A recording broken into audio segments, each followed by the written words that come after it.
C'est probablement la dernière fois de l'année 2020 que Stéphane s'affaire dans la cuisine de son restaurant. Après 3 semaines de vente à emporter et de livraison, ce restaurateur strasbourgeois jette l'éponge. Pour être rentable, il aurait fallu réaliser entre 40 et 50 livraisons par jour et il est loin du compte.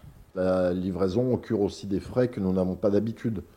Tout ce qui est emballage, en plus les emballages, ils en ont profité, tous les prix ont explosé. Je n'avais aucune envie de travailler avec le géant international du secteur de la livraison à vélo. Donc on a trouvé des alternatives locales, coopératives. Ça a aussi un coût. On ne sait pas si les gens ont un four, ne serait-ce que ça, pour pouvoir réchauffer. Et après, si on cuisine une choucroute avec des produits locaux, artisanaux, faits par des producteurs, et qu'elle est réchauffée au micro-ondes, je trouve que c'est quand même fort dommage.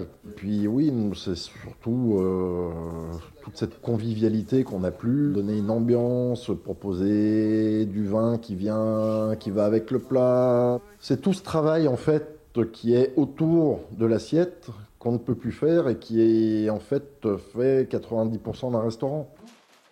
Alors plutôt que de jeter ou congeler le reste de ses matières premières, il s'est tourné vers des associations strasbourgeoises d'aide aux sans-abri. En attendant de pouvoir retrouver son métier, Stéphane veut rester optimiste. On va regarder vers l'avenir, on va préparer la réouverture, on va construire plutôt que de se lamenter. Oui, c'est vachement plus efficace.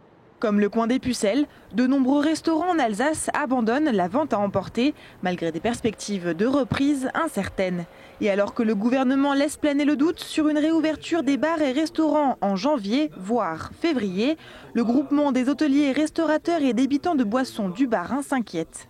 Notre envie à nous, c'est surtout de retravailler et de se sentir de nouveau essentiel. Ce n'est plus viable. Si nous ne démarrons pas nos entreprises avant Noël, et nous restons ouverts, et à jamais ouverts, parce qu'une troisième fermeture, mais serait une catastrophe sans nom. Aujourd'hui, nous avons beaucoup de gens qui sont aux portes de la dépression à titre personnel, mais surtout au bord de la faillite. Et les entreprises qui vont tomber, on les verra au mois de janvier, au mois de février, parce que ce ne sont pas les mois les plus forts de l'année chez nous en Alsace. C'est la fin d'année qui est forte.